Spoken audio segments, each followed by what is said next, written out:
So it's Champions League night again tomorrow night. And I'm just going to say it now. I'm just going to lay it down right now. I'm expecting a 5 or 8-0 by the Gunners.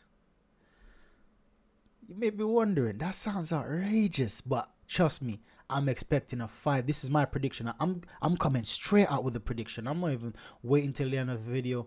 I'm coming straight out with my prediction, 5 to 8-0. Now, some people may be thinking, oh man, come on, what, because we beat Bournemouth 4-0, you're saying that we're going to beat Lens 5 to 8-0. Is that the reason? And I'm saying, nope, that's not the reason. This is actually more a calculated prediction. If you watch this video to the end, you'll understand why my prediction is so big. I'm not expecting any big challenge from Lens. I'm not expecting much goals from them. I'm not expecting much fight from them in the attacking half. And in the defensive half, man, I think we're going to run over them. It's just their midfield. Their midfield is a bit okay. It's not even that good. It's just okay. Depends on how you look at it. Their midfield is okay. So let's just get into the video. Let's just get into the stats because this is a preview of the Arsenal versus Lens. So let's just get into it.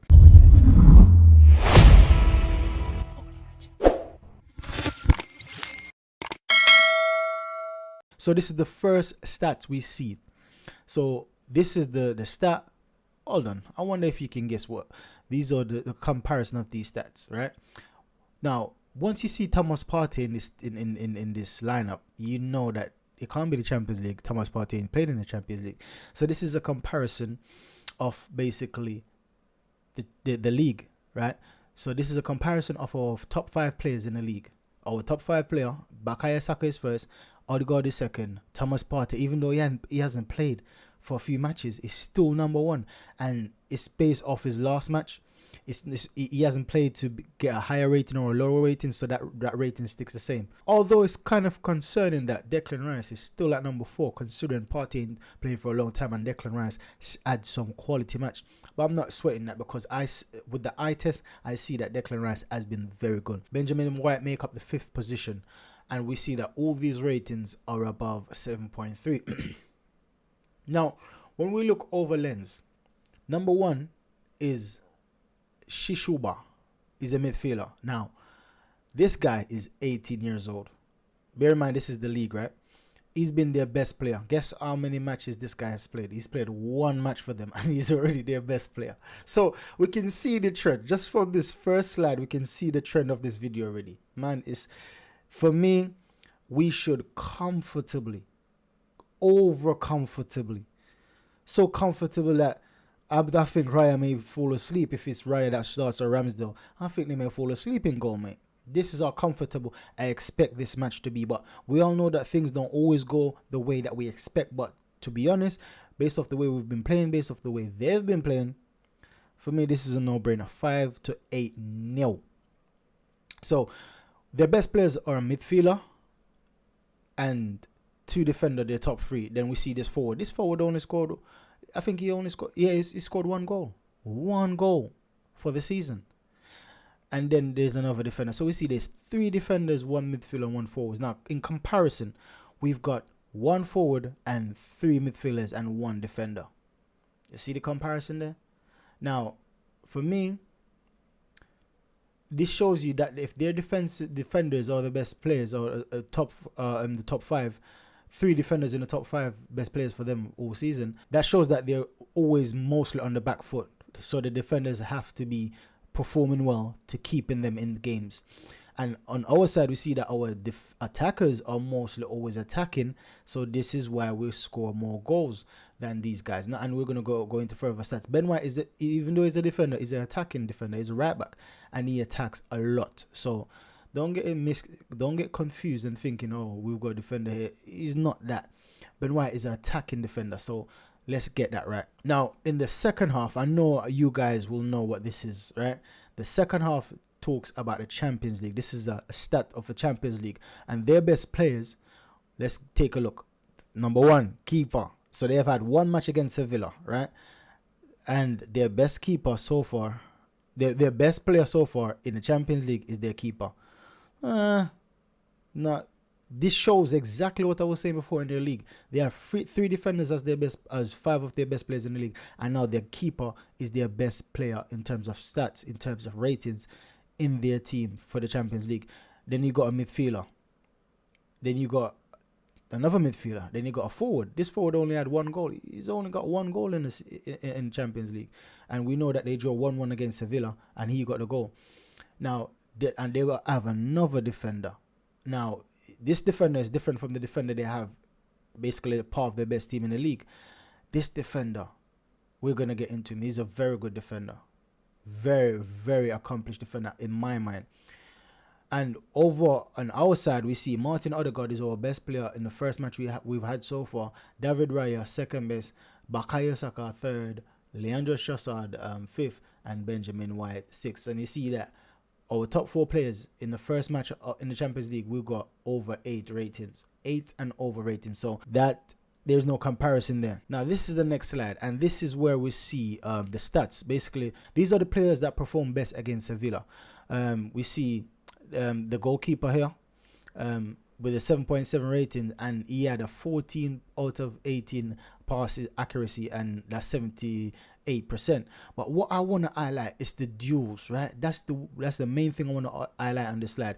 We see that same guy, Machado, the midfielder that we saw in the top 5. He got 22 out of 27 passes at 81%. Passing is okay. Is well, not okay. It's very good for a defender, all right? For a midfielder, it's very good for a midfielder. Only having 5 passes going astray. That's not bad return at all. Duels 1. This is the area.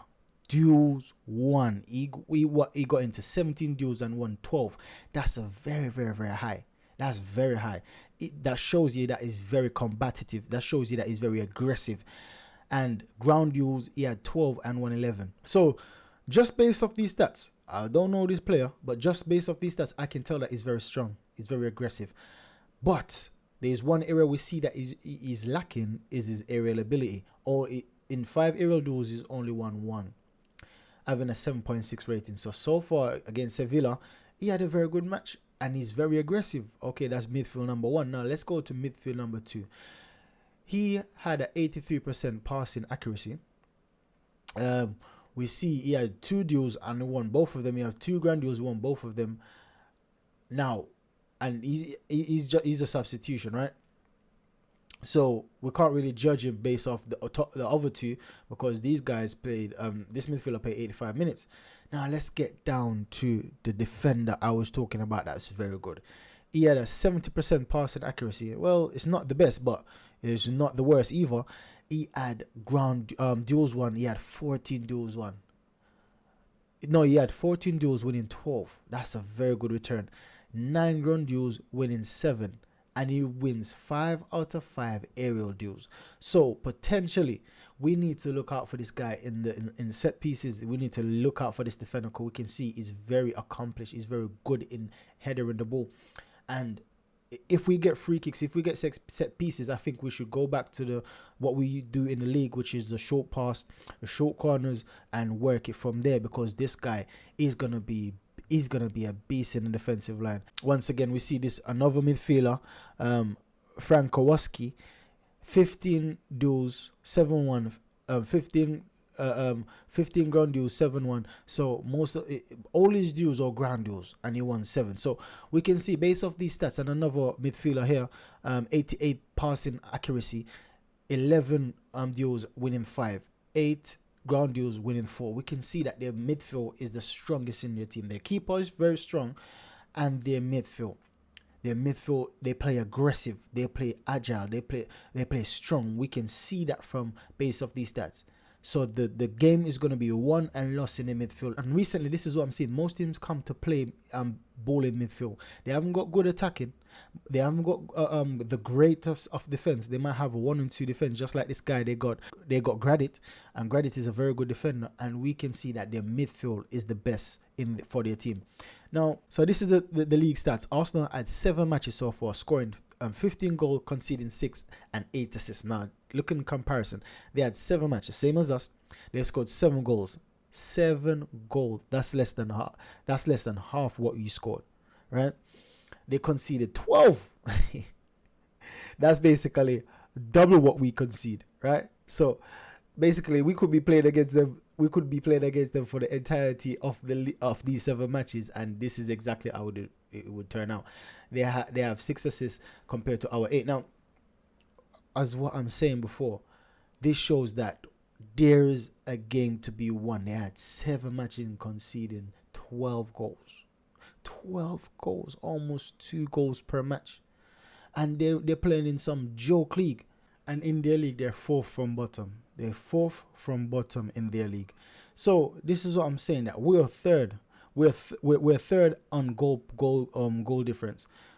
By right, we're second. We're second on goal difference, right? Second and third between us and Tottenham. Man City is in first, and Man City is only leading by 1 point. So this is what I'm saying, that this should be a smashing. This should be an overwhelming victory for us, right? Because based off all these stats, man, they deserve to be wrapped up and tucked in bed. 5-8. No, this is what I'm saying. They should even be scoring not even a goal. I don't care who we play. Now, in comparison, this is our team now. Look at the top. Look at the top. Kai Havertz in 19 duel, but the win rate is a bit poor still. I'm never going to lie. He's won 9. But to be fair, that's still good, because when you compare it to everyone else on our team, yes, their ratio might be slightly better. And I say slightly because if you look at it now, Gabriel, as one of our best defenders, one of our best players, have 10 duels. He won 6, right? So that's a 60% win rate.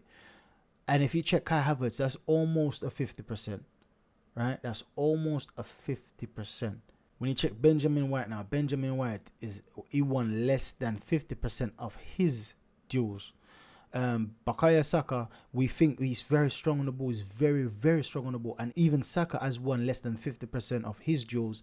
Odegaard is the one that performed best in terms of his duel, because he won 5 out of 7 duels. So everyone else, they're in the same bracket as Kai Havertz. So even though he's in 19, he's winning 9 of them. That's a very good return when you compare it to the other team and when you compare it to the rest of our squad, even the defenders. I don't even see William Saliba on this list. These are our best duel winners, right? And we see that even when it comes down to Kai Havertz having 4 tackles, Gabriel Magalhaes having 1, Benjamin White having 1. That's it. Kai Havertz having 4 tackles. So this is what I'm saying. We need to understand that, for me, Mikel Arteta is improving Havertz's defensive play. He's not focusing on his attacking play right now. He's focusing on his defensive play, trying to get him more defensively aware, trying to get him more defensively assured. Then he can talk about going forward. So we need to understand, before we criticize, understand what the manager is trying to get from Kai Havertz, right? And I believe that he's trying to transform him into a better version of Xhaka, because many fans believe, even I thought that he came in as an attacking 8, but instead of criticizing it, I'm trying to understand what the manager is trying to do. Because most fans, the easiest thing, as I said before in the previous video, is to criticize. That's the easiest thing to do. But the hardest thing to do is to try to use understanding. That's the hardest thing to do. And it's one of the qualities that we lack mostly in these days. So what I'm saying is that we need to give him time. Because I see that he's improved. He's one of our best defensive players. He's got one of the best defensive stats. And we're judging him like he's an 8. We're judging him like he's a 10. We're judging him like he's a winger. He's not an attacking player. He's a midfielder. He's a box-to-box. That's what Arteta is converting him into a box-to-box. That's what he's doing. And so far, he's working on this defensive play. So I'm all for that, because I know Arteta is a very good manager. He's a very good man manager, and he's a very good coach. So I know that when you're starting to coach him on his attacking play, he's going to get even better. Right? So just sit patient, wait. Kai Havertz is cooking. He's cooking. Right? So that's the video there and then, guys. My score prediction is 5-8-0. Let me know your score prediction in the comment box below. And let me know if I'm talking rubbish. Let me know what you think. Let me know what your score prediction is. Let's have a talk. Catch you next video, guys. Goodbye.